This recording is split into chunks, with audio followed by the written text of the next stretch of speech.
नमस्कार। Loco THD by Raju Kumar channel पर आप सभी का स्वागत है। जो भी इस चैनल को भी सब्सक्राइब नहीं किए हैं कृपया सब्सक्राइब करें, लाइक करें, शेयर करें, बेल आइकन ज़रूर दबाएं। इस वीडियो के माध्यम से 3 फेज लोको में पेंटो इलेक्ट्रिकल कंट्रोल सर्किट को लिया गया है। से WAG9 लोको का है। WAG9 लोको अर्थात 3 फेज लोको को पेंटो का इलेक्ट्रिकल कंट्रोल सर्किट लिया गया है, जिसमें निम्न टॉपिक को कवर किया गया है। पेंटो इलेक्ट्रिकल कंट्रोल सर्किट का डिटेल, ड्राइविंग मोड में पेंटो कैसे रेज होता है, कूलिंग मोड में पेंटो कैसे रेज होता है, पेंटो NN2 का कंट्रोलिंग किस प्रोसेसर कार्ड से होता है,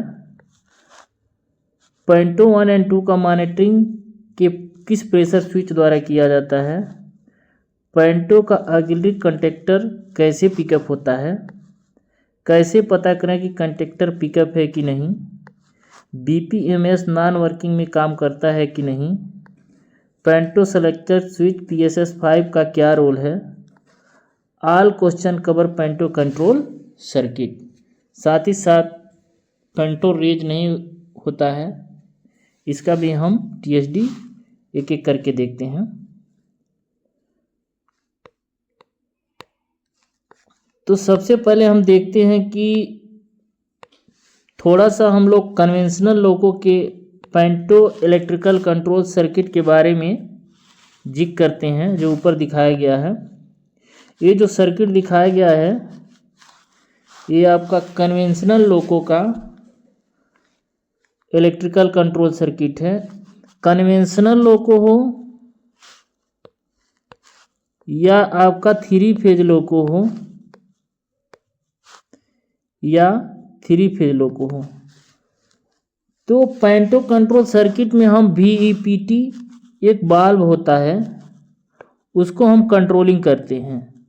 यानी VEPT1 कैप 1 साइड पैन 1 के लिए और VEPT2 कैप 2 साइड पैन 1 के लिए। तो सबसे पहले हम देखते हैं कि इस VEPT1 की कंट्रोलिंग, यदि इसको हम सप्लाई दे देते हैं, यदि इस VEPT वाल्व को हम इनर्जाइज कर देते हैं, तो ये RS प्रेशर जो हम पेंटो रिजर्वायर का प्रेशर बनाए रखते हैं, यदि सब कुछ नॉर्मल है तो पेंटो रेज अप करने के लिए प्रेशर चला जाता है। अर्थात जो पेंटो को ऊपर उठाने वाला यानी पेंटो को रेज करने के लिए RS यानी पेंटो रिजर्वायर टैंक से प्रेशर जाता है, वो VEPT1 तथा VEPT2 वाल्व के द्वारा कंट्रोल होता है। तो कन्वेंशनल लोको में देखते हैं कि इसकी कंट्रोलिंग सिंपल होता है। जैसे कि बैटरी की 110 वोल्ट की positive supply CCPT BPMS relay de-energise है, तो ये दोनों कैब में सप्लाई जाके जो अपना ZP होता है, जिसे हम पेंटो का चाबी लगाते हैं, वहाँ पे जाके रुकी रहती है। तो यदि मान लीजिए हमारा एक कैब 1 है, कैब 1 से पेंटो उठाते हैं तो कैब 2 साइड का पेंटो उठता है, अर्थात VEPT2 वाल्व एनर्जाइज होता है। तो यहाँ सर्किट में ऐसे बनाया गया है, यदि हम इस ZPT स्विच को 1 पे करेंगे तो 1 पे करेंगे तो देखेंगे तो इसका फीड VEPT2 वाल्व को मिलता है, तो इसका फीड ऐसे होते हुए आके VEPT2 को मिलेगा, अर्थात कैप 2 साइड का पेंटो उठेगा। यदि हम कैप 2 साइड से ZPT लगाए हैं और ZPT को 1 पोजीशन पे रखते हैं, तो आपका फीड इधर से होते हुए इधर से आके VEPT1 को सप्लाई देगा, अर्थात पेंटो हमारा 1 उठेगा। तो कन्वेंशनल में भी हम VEPT वाल्व को कंट्रोलिंग करते हैं ZPT के द्वारा, और 3 फेज लोको में ही हम VEPT वाल्व को ही कंट्रोलिंग करेंगे, VEPT1 एंड VEPT2। लेकिन 3 फेज लोको में इसको हम VEPT1 को 24 EP बाल्ब के नाम से जानते हैं तथा VEPT2 को 25 EP बाल्ब के नाम से जानते हैं। तो नेक्स्ट देखते हैं हम, जैसे हमारा जो ये सर्किट में दिखाया गया है कि 3 फेज लोको का न्यूमेटिक कंट्रोल सर्किट है। तो इस सर्किट में हम देखते हैं कि ये हमारा जो है VEPT बाल्ब है, जैसे कन्वेंशनल लोको में होता है, तो जिसे हम लोग बोलते हैं EP इलेक्ट्रो बाल्ब PT 1.1 के लिए, इलेक्ट्रो बाल्ब PT 2 के लिए। ये आपका जो यहाँ पे दिखाया गया है ये कॉक होता है, जिसे हम पैन 1 या पैन 2 कॉक बोलेंगे। और इस सर्किट में यहाँ एक IG38 दिखाया गया है।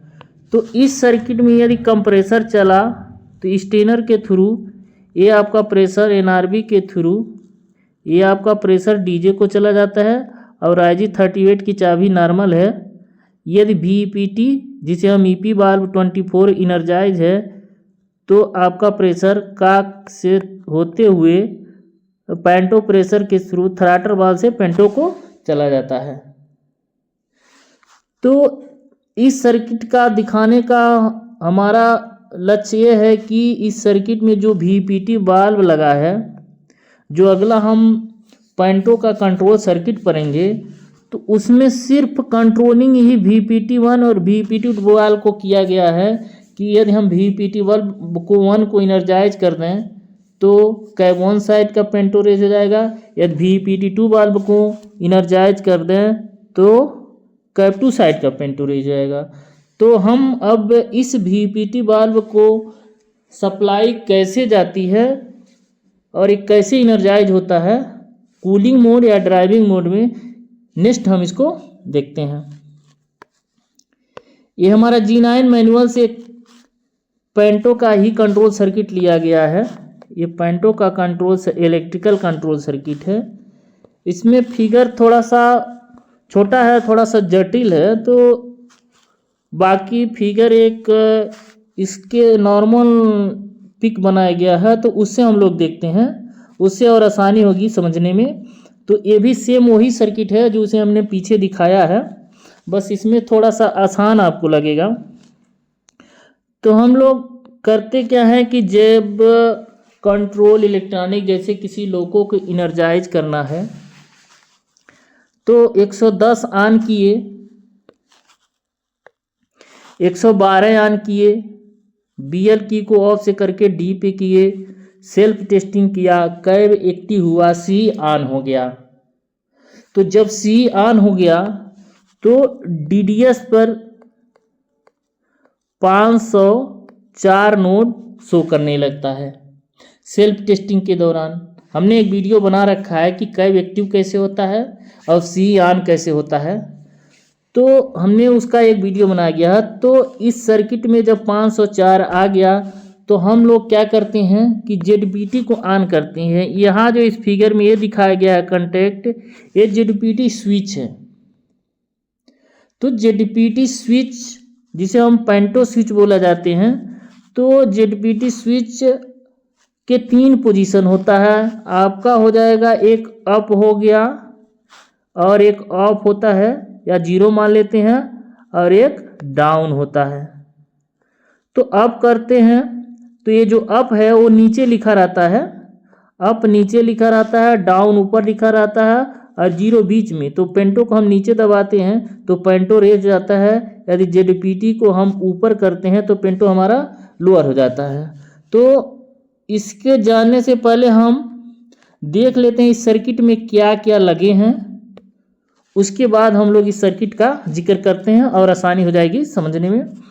ये देखेंगे कि हमारा जो ऊपर से सप्लाई आई है 110 वोल्ट की सप्लाई है, नीचे से नेगेटिव सप्लाई इधर दिया गया है।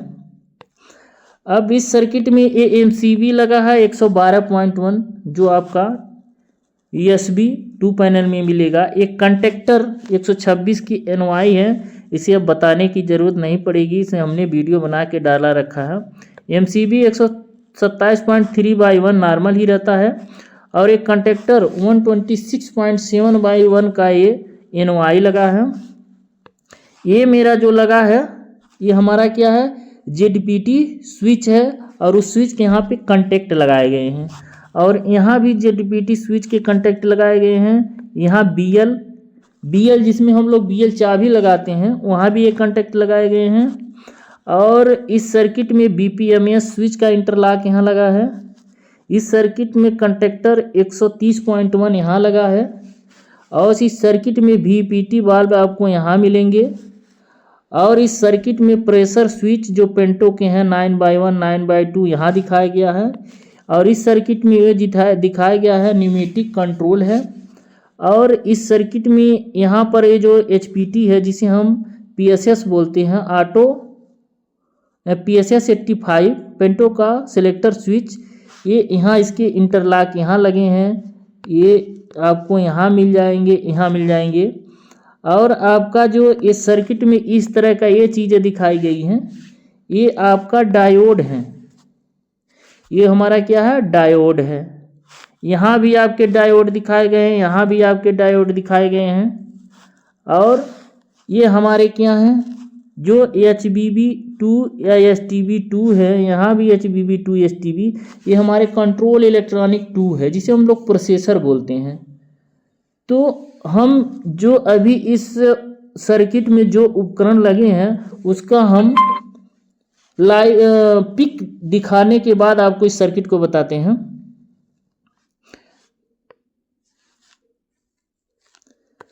तो यहाँ पर हमने बताया कि यह हमारा JDPT स्विच है। सबसे पहले हमने क्या दिखाया, JDPT स्विच है। यदि हम इसे नीचे करते हैं तो पेंटो हमारा रेज होता है, यदि हम इसको ऊपर करते हैं तो पेंटो हमारा डाउन हो जाता है। ये स्प्रिंग लोडेड स्विच है, दबा के छोड़ने के बाद कमांड देने के बाद पुनः यह स्टेबल बीच में आके रुक जाता है। ये हमारा BL की है, ये BL की है। इसके 3 पोजीशन होते हैं, आप होता है, D होता है और C होता है। ये BL की के इंटरलॉक होते हैं। जैसे हमने आप पे लगाया, आप पे लगा के D पे कर दिया तो सप्लाई जाएगी कि नहीं जाएगी, वो अलग अलग इसके इंटरलॉक लगाए गए हैं। ये आपका JDPT और BL की आपको A पैनल पे मिलेंगे।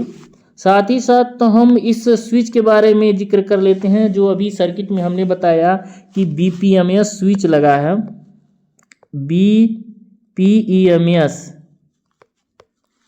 BPMS स्विच जो लगा है, इसका उस सर्किट में रोल क्या है कि यदि ये स्विच दबा रहेगा तो वर्किंग कैपेसिटेंटो रेज नहीं होगा, क्योंकि ये सप्लाई को, जाने वाली सप्लाई को काट देता है। नेक्स्ट फिगर में देखते हैं। नेक्स्ट फिगर में हमने SB2 पैनल में जो अभी बताया कंटेक्टर, जो इसके ऑक्सिलरी कंटेक्टर होते हैं, जो 130.1 लगा है, ये यहाँ इसका एक कंटेक्टर लगा हुआ है।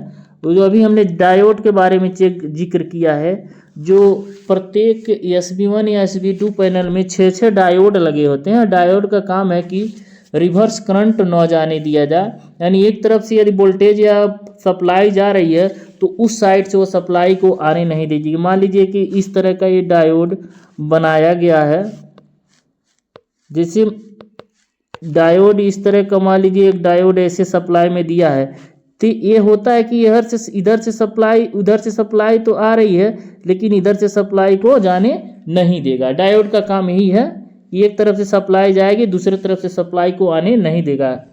तो यहाँ पे जो SB2 पैनल दिखाया गया है, SB2 पैनल में भी डायोड लगे होते हैं और SB1 पैनल में भी डायोड लगे होते हैं, लेकिन जो 130.1 कंटेक्टर हो आपका SB2 पैनल में लगेगा। नेक्स्ट पिक देखते हैं। ये हमने एक जूम करके फिगर दिखाया है, जो ये आपके 130.1 कंटेक्टर है, ये आपको SB पैनल में दिखाया गया है। ये कंटेक्टर देखेंगे कि इसके जो नीचे लगा है ये कवर लगा रहता है। यदि कवर को ओपन करते हैं तो ये कंटेक्टर के जो नाब होते हैं दिखता है, यदि पिकअप रहेगा तो अंदर खींच लेता है, यदि नहीं पिकअप है तो इसी के बराबर रहता है। नेक्स्ट देखते हैं, ये डायोड का जो अभी हमने एक फिगर और इसका जूम करके लिया गया है। तो ये आपका ये डायोड है, जो नीचे लिखा रहता है कि जैसे 123/1 123/4 टोटल करके ऐसे ऐसे करके लिखे हैं डायोड के, ये आपके कंटेक्टर हैं।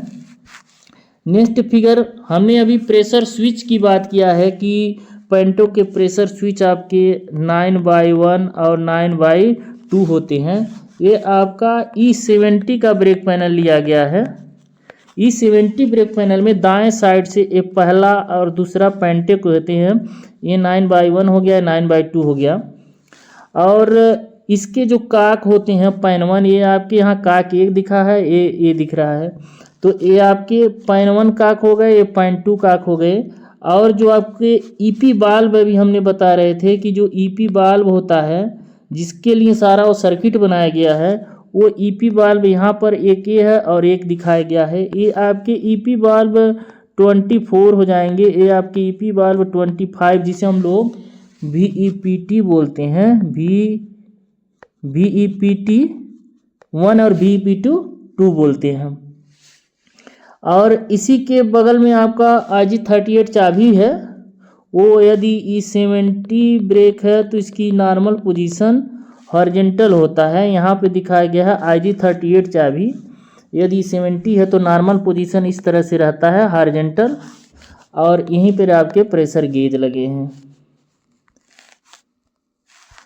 उसी का ये फिगर है, जूम करके दिखाया गया है। ये आपका 9/1, ये है आपका 9/2। और ये आपके हो गए पैन 1 के काक, पैन 2 के काक, ये आपके EP1, EP24 और EP25। साथ ही साथ हम ये देख लेते हैं कि यदि हमारा CCB 2.0 ब्रेक पैनल है तो उसमें आपका पैन 1 का एक ये हो जाता है और पैन 2 का एक ये हो जाता है। ये थोड़ा सा रॉन्ग साइड होता है, इधर से पैन 1 होता है, इधर से पैन 2 होता है। उनकी ईपी वाल भी इधर से 24 या 25 हो जाएगा। इनके प्रेशर स्विच ये आपका एक प्रेशर स्विच यहाँ, एक प्रेशर स्विच यहाँ हो गया। तो सेम दोनों में रहता है, बट लोकेशन थोड़ा सा है। आप देखेंगे कि आप E70 में आपके सभी पैनल जो प्रेशर स्विच ऊपर लगे होते हैं, लेकिन इसमें आपके प्रेशर स्विच बीच में दिए गए हुए हैं। लेकिन इसमें भी एक मॉडिफाई CCB 2.0 आ गया है, तो उसमें भी कुछ चेंजिंग हुआ है। मैंने इसका एक मॉडिफाई CCB 2.0 का वीडियो बना के डाल रखा है। यदि उसके क्या क्या चेंजिंग है कृपया आप उसे देख सकते हैं। तो हमारे यहाँ दिखाने का मतलब है कि एक पैन 1 यहाँ है, पैन 2 यहाँ है, और इसके सेलेक्टर छूट PSS जो 5 होते हैं यहाँ दिया गया है। ये मॉडिफाई का भी हमने एक पिक दिखाया है, जो अभी बताया। मॉडिफाई में ये प्रेशर स्विच ऊपर चले गए हैं, लेकिन इनके जो पैन 1 पैन 2 काक हैं इसके नॉर्मल पोजीशन हॉरिजॉन्टल हैं। और आपका ये जो ईपी वाल्व हैं उसी के बगल में होते हैं, उसी के नीचे लगा होता है। यहाँ पे ईपी वाल्व दिखाया गया है। तो पैन 1 पैन 2। तो अब हम उसके अपने मूल टॉपिक पे आते हैं कि जिसे हमने चर्चा किया था कि इलेक्ट्रिकल कंट्रोल सर्किट, पैन 2 का इलेक्ट्रिकल कंट्रोल सर्किट कैसे यहाँ तक हमको सप्लाई पहुँचाना है VPT1 या VP2 बाल्ब से।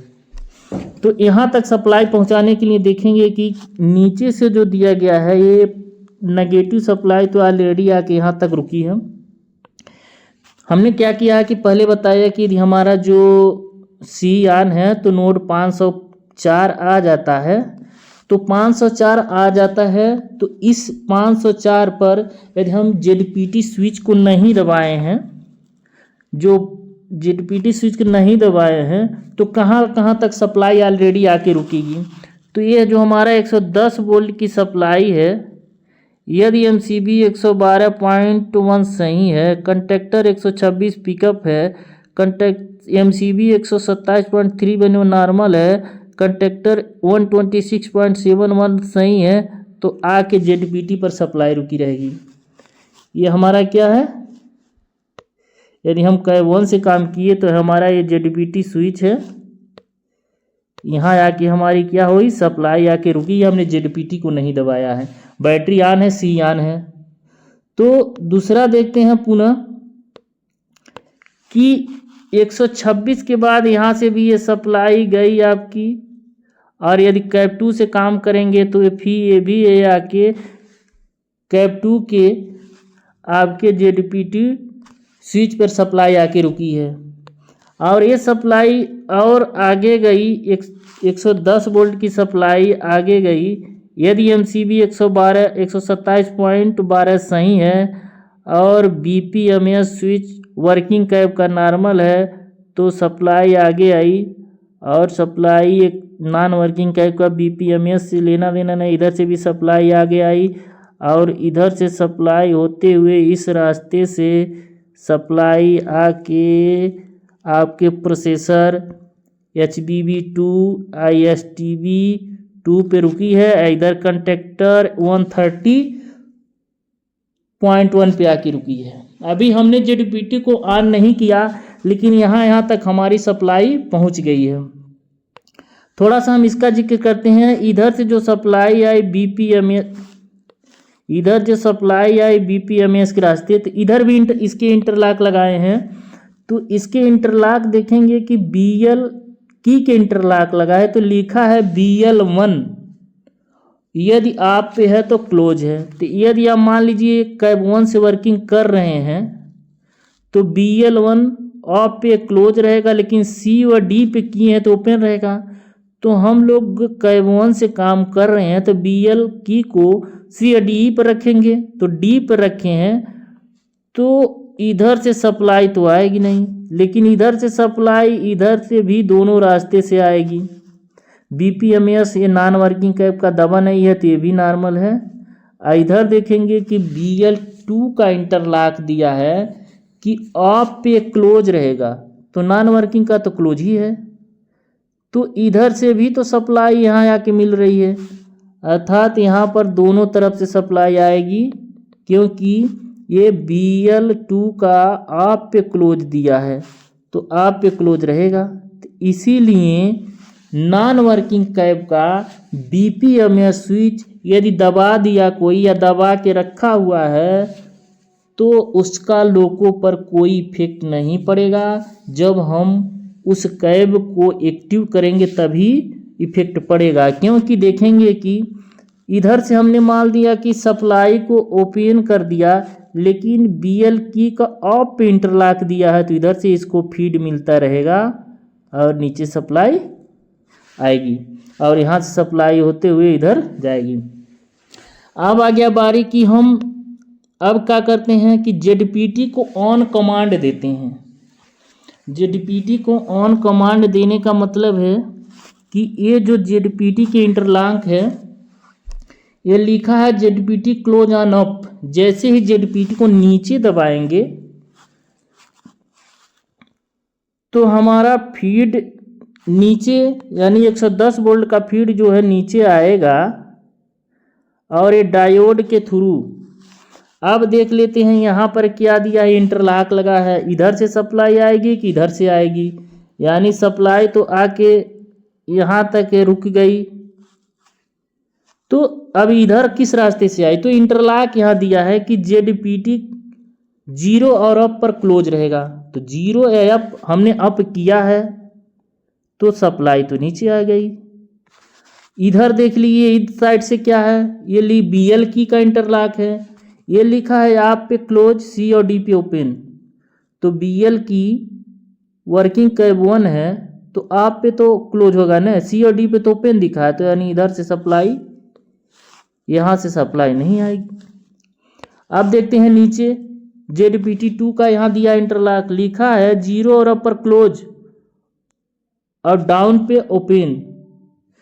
तो अब इधर से सप्लाई नहीं आएगी, क्योंकि पिछले कैब का JDPT जो हमारा 0 अप पे रहेगा तभी ना क्लोज रहेगा, लेकिन क्या लिखा है डाउन पे ओपन 0 अप पे क्लोज। तो वहाँ क्या है वो 0 और अप पे क्लोज है।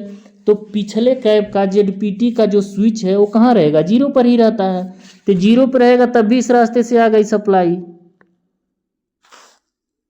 और अप पे रहेगा तो अप पे क्लोज होगा ही, लेकिन डाउन पे ओपन हो जाएगा। इधर से देखते हैं, इधर भी तो सप्लाई आके ऐसे आ गई।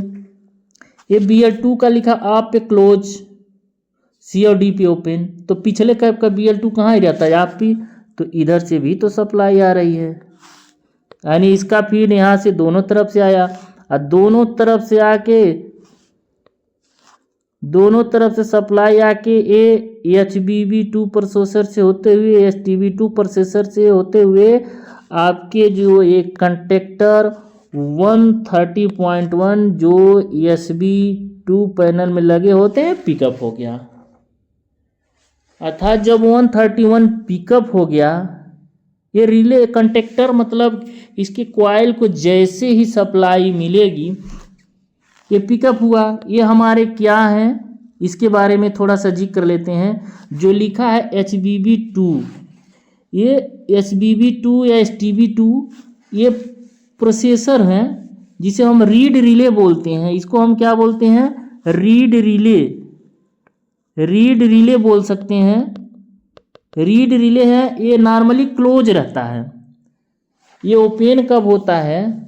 जब STB2 या HBB2 processor on command open panto disable का कमांड दिया जाता है, तब ये सप्लाई को यहाँ से कट ऑफ करता है और कंडक्टर 130.1 को ओपन करता है। अर्थात ये शुरू में क्या है? D energise normally close interlock हैं STB2 या HBB2 प्रोसेसर के, तो इसलिए यहाँ से सप्लाई नीचे आई। अब जैसे ही सप्लाई इसको मिली, ये तो कंडक्टर पिकअप हो गया। अब कंडक्टर जब पिकअप हो गया तो यहाँ देखेंगे 130.1 का एक NY इंटरलॉक लगा है जो ऑलरेडी यहाँ पे आके सप्लाई रुकी हुई है, लेकिन सप्लाई नीचे नहीं आएगी जब तक ये पिकअप नहीं होगा। अर्थात 130 जब पिकअप हुआ तो इसके NY जैसे ही लगेंगे तो ये सप्लाई नीचे से डायोड के थ्रू, ये देख रहे हैं, ये सप्लाई आके इसमें मिल गई। अब क्या कर लिया कि सप्लाई यहाँ से जो ऐसे गई, इस रास्ते से गई थी, अब यहाँ से ऐसे आके 130.1 को होल्ड रख लिया, क्योंकि जब हम ZPT तो स्प्रिंग लोडेड स्विच है, इसको दबा के छोड़ दिए तो ये तो पिकअप हुआ, लेकिन पिकअप होने के बाद यहाँ जैसे ZPT को छोड़ते हैं तो सप्लाई कट ऑफ हो जाती है, तो यहाँ से तो इसका फीड आता नहीं है। यानी जब ये एक बार पिकअप हो गया, शुरू में तो सप्लाई इसको इधर से मिली, ऐसे सप्लाई आके ऐसे आके इसको पिकअप कराया, लेकिन अब हम कमांड दे के ZPT को छोड़ देते हैं तो यहाँ से सप्लाई कट हो गई। अब सप्लाई हमारी कहाँ से आ रही है? इसकी होल्डिंग सप्लाई इधर से होते हुए BPMS स्विच से होते हुए ऐसे होते हुए जो इधर गई है सप्लाई, इधर भी और इधर आ गई, और साथ ही साथ यहाँ भी इसको फीड मिल गया। जैसे ही ये पिकअप हुआ 130.1 का NY लगा, साथ ही साथ ये हमारा जो प्रोसेसर कंट्रोल इलेक्ट्रॉनिक हैं STB2 और HBB2, इनको भी फीड मिला। इनका जैसे ही STB2 को इनपुट सिग्नल, जैसे ही ये STB2 या HBB2 को इनपुट सिग्नल पेंटो अप का कमांड हाई मिलेगा, ये अपना काम करना शुरू कर देंगे। यानी जैसे ही ये आपका लगा कंटेक्ट, इधर सप्लाई तो दिया, इसको सप्लाई तो दिया, लेकिन साथ ही साथ सेल जिसे हम कंट्रोलिंग इलेक्ट्रॉनिक बोलते हैं, प्रोसेसर STB2 और HBB2 को हाई कमांड सिग्नल मिला। और जैसे ही इसको हाई कमांड सिग्नल मिला तो इसको एक्टिव कर देता है, अर्थात इसके NY लग जाते हैं, क्योंकि यहाँ सप्लाई ऑलरेडी पहले से रुकी है। STB2 और HBB2 के इंटरलॉक को क्लोज करेगा। ये क्लोज होता है फ्रॉम कैप 1 से और ये क्लोज होता है फ्रॉम कैप 2 से। तो अर्थात VPT1 जो VPT को फीड मिलता है, तो STB2 से आपका VPT2 को फीड मिल गया और HBB2 से हमारा क्या है, VPT1 को फीड से मिल गया। लेकिन अब हम मान लीजिए कि कैप 1 से काम कर रहे हैं, तो कैप 1 से काम कर रहे हैं फ्रॉम कैप 1 FLG 550 पर। जैसे इसको हाई कमांड मिला, ये क्लोज हुआ, फीड नीचे हुए आते हुए ये पेंटो सेलेक्टर स्विच के माध्यम से हमारे क्या हुआ कि VPT2 बाल को इनर्जाइज किया। अर्थात जब हम कैप 1 से काम करते हैं तो हमारा पेंटो 2 उठता है, तो हमारा STB2 सर्विस में आके VPT2 को इनर्जाइज किया, हमारा क्या हुआ, पेंटो 2 उठेगा। जब हम कैप मान लीजिए कैप 2 से काम कर रहे हैं, तो कैप 2 से काम करते हैं तो हमारा फीड इस रास्ते से इधर से होते हुए और इधर से आते हुए, जो हमने अभी पहले इसके बताया है, तो यहाँ से भी जो फीड आया था ऐसे होते हुए या किसको होल्ड किया, ऐसे इसको होल्ड किया। ये जो हमारे प्रोसेसर, अभी हमने पिछला इसका सर्किट बताया, बस इसको बता रहे हैं। तो जब हम कैप 2 से काम करेंगे तो यहाँ भी उसी कंडीशन में सप्लाई आके रुकी है। जैसे इसको STB2 पेंटो अप कमांड का सप्लाई मिला, तो STB2 के सर्विस के थ्रू हमारा क्या किया, VPT वाल्व को इनर्जाइज कर दिया। अर्थात जब कैप 2 से काम किया तो हमारा VPT1 इनर्जाइज होकर पेंटो को क्या किया, पेंटो 1 को रेज किया। अब ये स्विच जो दिया है इसके बारे में हम लोग देख लेते हैं। जो यहाँ पर इंटरलॉक लगाए हैं, इंटरलॉक यहाँ लगाने का क्या मतलब है, यहाँ लगाया है कि जो हमारे ऑटो हैं PSS, यदि ऑटो पे रहेगा तो ये इंटरलॉक ओपन रहेगा, अर्थात इस रास्ते से सप्लाई न तो आएगी न तो जाएगी। यदि 1 और 2 पे क्लोज लिखा है, यदि हम पेंटो सेलेक्टर स्विच की पोजीशन 1 या 2 पे कर देते हैं तो इस रास्ते से सप्लाई आने जाने लगेगी। दूसरा, यहाँ पर इस रास्ते पे जो इंटरलॉक लगाया है लिखा है ऑटो एंड सेकंड पर क्लोज रहता है। ऑटो पर रहेगा तब भी इस रास्ते से फीड आएगी, और पेंटो सेलेक्टर से स्विच सेकंड यानी 2 पे रहेगा तब भी इस रास्ते सप्लाई आएगी। अर्थात जब हम पेंटो को बोला जाता है कि पेंटो को आइसोलेट कर दीजिए, तो देखते हैं कि PSS ऑटो पे है तो संबंधित पेंटो उठेगा। यदि PSS को हम सेकंड पे कर देते हैं तो हमारा देखेंगे सेकंड का यहाँ क्लोजिंग दिया है, सेकंड पर क्या दिया है, क्लोज दिया है, तो केवल VPT हमारा इनर्जाइज होगा। जो हमारा दिया है VPT2 ही इनर्जाइज होगा, क्योंकि एक पे ओपन रहेगा। तो सेकंड पे करने के बाद से सिर्फ VPT2 को सप्लाई मिलेगी। साथ ही साथ इधर देख लेते हैं, इधर वाले VPT1 पे दिया है कि ऑटो और 1 पर रहेगा तभी एक क्लोज होगा, और सेकंड पे ओपन कर दिया। आपने पेंटो सिलेक्टर स्विच PSS को कहाँ रख दिया, सेकंड यानी 2 पे रख दिया, तो सिर्फ यही इनर्जाइज होगा। क्योंकि देखिए यहाँ इंटरलॉक लगाए गए हैं, इधर से इंटरलॉक खुल जाएगा क्योंकि 2 पे ओपन है, यानी इसको सप्लाई नहीं मिलेगी, यानी VPT1 को नहीं मिलेगी। इसी तरह से आपने PSS को 1 पे रख दिए। यदि आप PSS को 1 पे रख देंगे तो होता क्या है कि देखेंगे 1 और ऑटो और 1 पर एक क्लोज है, यानी ऑटो और 1 पर सप्लाई इसको मिलेगी, लेकिन सेकंड पर सप्लाई नहीं मिलेगी। तो जब सेकंड पे सप्लाई नहीं मिलेगी तो आपका इधर आप आ जाइए, इधर लिखा है कि ऑटो और सेकंड पे क्लोज, आपने पहले से ही ऑटो पे A1 पे रख दिया तो इधर सप्लाई मिलेगी।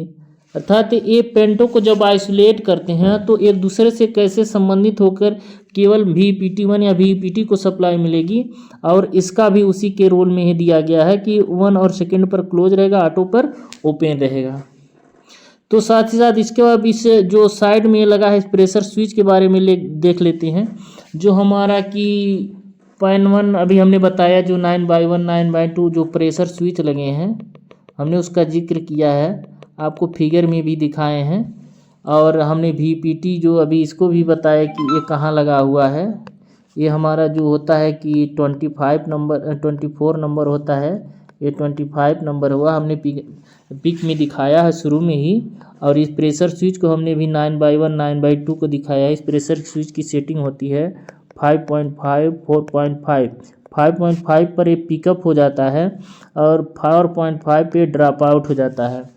तो इसका काम यही है कि यदि पेंटो को उठाने, यानी जो पेंटो को रेज कराने के लिए प्रेशर जा रहा है वो 5.5 kg से है अधिक, तब तो ये सप्लाई आके क्या करता है, इसको कंप्लीट कराता है और कटिंग में आकर क्लोज ऑन 4.5 kg और 5 ओपन ऑन 5.5 kg। अर्थात ये प्रेशर को, पेंटो प्रेशर को मॉनिटरिंग करता है। ये नॉर्मली ओपन कंडीशन में रहता है, यानी प्रेशर कम रहेगा तो ये ओपन क्लोज रहेगा, यदि प्रेशर जैसे ही 5.5 kg से अधिक हुआ तो ये ओपन हो जाता है। इसका उल्टा है, यानी कट इन कट आउट होता है, जो कट इन कट आउट लिखा गया है, क्योंकि जैसे ही प्रेशर कम होता है ये प्रेशर स्विच सर्विस में आके इस HBB2 STB2 को प्रेशर कंट्रोल इलेक्ट्रॉनिक को मैसेज देता है कि पेंटो को जाने वाली प्रेशर की मात्रा कम है, और जैसे ही प्रेशर की मात्रा कम होगा कंट्रोल इलेक्ट्रॉनिक के माध्यम से VCB को ओपन करा देगा। देखते हैं कि जैसे ही अगर बेबी कंप्रेसर चला है, प्रेशर नहीं है, आपने पेंटो का कमांड दे रहे हैं, तो जैसे ही यदि प्रेशर 4.5 kg से कम है तो आपके DDS पर F0103 P1 का मैसेज शो करने लगता है। लिखता है कि फाल्टी पेंटो अ लो प्रेशर रिजर्वायर, यानी प्रेशर कम है या पेंटो में फाल्टी आ रहा है। तो इस प्रेशर का काम यही है कि यदि प्रेशर सही है तो प्रेशर को मॉनिटरिंग करके कंट्रोल इलेक्ट्रॉनिक को मैसेज देना। अब हम देखते हैं कि ये तो हम ड्राइविंग मोड में VPT1 या VPT को इनर्जाइज किए हैं, लेकिन कूलिंग मोड में पेंटो कैसे रेज होता है उसका भी हम जिक्र इसमें कर लेते हैं। वीडियो तो थोड़ा लॉन्ग हो रहा है बट देख लीजिए, इसी के साथ साथ समझ में आ जाएगा। देखते हैं कि जब हम कूलिंग मोड में गाड़ी करते हैं तो कंट्रोल इलेक्ट्रॉनिक ऑफ हो जाता है, अर्थात ये हमारा काम नहीं करेगा, ये भी काम नहीं करेगा, और ये हमारा काम करेगा क्योंकि NCI लगा है। तो NCI का मतलब होता है कि जब रिले इनर्जाइज होगा तभी ये डिसेबल होता है, तो ये नॉर्मली ये क्लोज रहेगा, तो ये सर्विस में रहेगा। तो जब ये दोनों सर्विस में नहीं है तो कमांड कैसे मिलता है पेंटो रेज करने के लिए, अर्थात VPT2 और VPT1 को सप्लाई कैसे आता है फिर, तो उसका हम सर्किट देखते हैं कि कैसे सप्लाई पहुंचती है। तो हम देखेंगे कि नॉर्मली पहले की तरह जो हम अभी हमने देखा कि हमारा बैटरी लगा है, तो यहाँ से देखेंगे कूलिंग मोड में होता क्या है। कूलिंग मोड में जो हमारा कंटेक्टर 126 है वो पिकअप रहता है, तो ये भी तो कंटेक्टर लगा रहेगा, और कंटेक्टर 126.7 बाई भी पिकअप रहता है, तो यहाँ तक सप्लाई आएगी। तो सप्लाई जैसे ही 110 वोल्ट की सप्लाई यदि कूलिंग मोड में हमने करके गाड़ी रखा तो सप्लाई ZPT के आके इधर से रुकेगी, यदि कैप 2 से काम कर रहे हैं तो सप्लाई ZPT पे आके यहाँ से रुकी रहेगी। तो जैसे ही हम ZPT का कमांड दबाते हैं तो देखेंगे कि सप्लाई डायोड के माध्यम से ये ZPT के इंटरलॉक से होते हुए, इस BL की के इंटरलॉक से होते हुए HBB2 रीड रिले के नॉर्मली क्लोज इंटरलॉक के थ्रू इस कंटेक्टर को पिकअप करा देता है। ये कंटेक्टर पिकअप हुआ तो देखेंगे कि ये हमारा MCB 112 सही है और BPMS स्विच नॉर्मल है, तो हमारा सप्लाई इधर से आके यहाँ रुकी हुई है 130 पे। तो 130 तो हमारा ये कंटेक्टर जो है 130.1 पिकअप है, तो ये लगेगा तो सप्लाई नीचे आके यहाँ आ गया, और सप्लाई यहाँ से होते हुए पुनः कर ऐसे घूम के आके पुनः हमारे इस कंटेक्टर को क्या किया, होल्ड करा दिया। यानी इसकी होल्डिंग सप्लाई तो मिल गई, लेकिन इस VPT1 VPT को सप्लाई कहाँ से आई है उसके बारे में देखते हैं।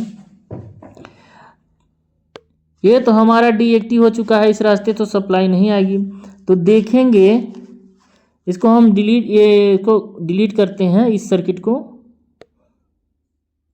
देखेंगे कि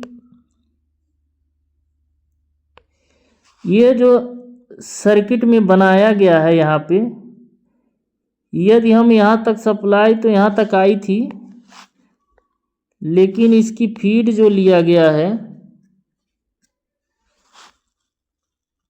यहाँ से एक कनेक्शन दिया गया है कैब 1 के लिए देखेंगे कि फीड यहाँ से होते हुए आके यहाँ पे रुका हुआ है और एक सप्लाई इधर से होते हुए आके यहाँ पे रुका हुआ है। तो हमने इसके पहले बताया जेडीपीटी ऑन किया तो हमारा कंटेक्टर 130 पिकअप हुआ। तो ये कंटेक्टर जब पिकअप हुए तो देखेंगे इसका इंटरलॉक यहाँ भी लगा है, यहाँ भी लगा है, यहाँ भी लगा है। तो जैसे ये कंटेक्टर पिकअप हुआ तो ये सेल्फ इंटरलॉक के थ्रू तो होल्ड तो हो गया, लेकिन इसको सप्लाई देखिए कि यहाँ भी इसका एनवाई लगा है। यदि कैब 1 से काम कर रहे हैं तो यहाँ आकर रुकी थी तो 130.1 पिकअप हुआ। अब यहाँ देखिए नॉर्मली 126.6 का normally NC interlock normally close है। तो ड्राइविंग मोड में तो इस रास्ते से सप्लाई कट ऑफ हो रही थी, क्योंकि ड्राइविंग मोड में 126.6 कंटेक्टर पिकअप रहता है तो यहाँ से ये ओपन रहता है, तो इसलिए इधर से सप्लाई नहीं आएगी। तो जब एनसीआई है ड्राइविंग मोड कूलिंग मोड में गाड़ी कर दिए तो 126 बाई पिकअप होता नहीं है। हमने इसका वीडियो बनाया है कैब एक्टिवेशन सीआन का, तो उससे आप देख लीजिए कि 126.6 का पिकअप होता है। तो कूलिंग मोड में ड्रॉप रहता है, तो ड्रॉप रहेगा तो एनसीआई इसका लगा है और सप्लाई इधर से जो डायोड हमने अभी बताया था, तो शुरू में सप्लाई तो इधर से आ रही थी, इस डायोड के थ्रू उधर सप्लाई नहीं गई थी। तो अब सप्लाई इधर से होते हुए इस सर्किट से होते हुए आपका VPT1 को और 130.1 126.1 तथा ये डायोड के थ्रू के VPT वाल्व को सप्लाई मिल गई। अर्थात कूलिंग मोड में भी हमारा पेंटो क्या हुआ, रेज हो गया। यानी कूलिंग मोड में इस रास्ते से सप्लाई आई थी, आ रही है, और ड्राइविंग मोड में इस रास्ते से सप्लाई आके होल्ड करा रही थी कंट्रोल इलेक्ट्रॉनिक के माध्यम से। और कूलिंग मोड में देखेंगे कि कैब 1 कैब 2 कैसे सिलेक्ट करेंगे। तो कैब 1 कैब 2 के लिए यहाँ जो दिया गया यहाँ से लिया गया इसका फीड। कैब 1 कैब 2 के लिए यहाँ से देखेंगे, यहाँ से इसका लॉजिक है। यदि सप्लाई तो यहाँ आके यहाँ पे रुकी है और देखेंगे यहाँ पे रुकी है। ये जो कैब एक्टिवेशन कंटेक्टर है 126.7/1 यही निर्धारित करता है कैब 1 कैब 2। तो कैब 1 के लिए तो हमारा फीड इधर से गया, और कैब 2 से काम करें तो हमारा फीड इधर से गया, या जो ये ब्रेक इलेक्ट्रॉनिक को गया था सर्किट वो इधर से आया जो P1 P2 के लिए गया है। इस तरह से हमारा कूलिंग मोड में भी लोको इनर्जाइज हो गया। पिछले हमने डीजे कंट्रोल सर्किट में इसको दिखाया था, तो इसी के थ्रू से हमारा जो ये नीचे दिया गया है, ये नीचे एक सर्किट बना दिया गया है, ये सप्लाई VCB के होल्डिंग के लिए जाती है। तो हमने VCB को तो पढ़ लिया है, हम पढ़े हैं पेंटो कंट्रोल सर्किट। तो इसमें हम साथ ही साथ पेंटो रेज नहीं हो रहा है तो क्या क्या चेक करेंगे उसके बारे में भी देख लेते हैं। इसका हम एक क्विक TSD बनाएंगे, छोटा सा वीडियो। ये तो सारे नॉर्मल सारे सर्किट को समझाने के लिए इतना वीडियो लॉन्ग हो जा रहा है, बट हम छोटा वीडियो बनाएंगे क्विक TSD। पेंटो रेज नहीं हो रहा तो क्या करेंगे, बट इसमें से भी थोड़ा सा देख लेते हैं पेंटो रेज नहीं हो रहा तो क्या क्या चेक करेंगे।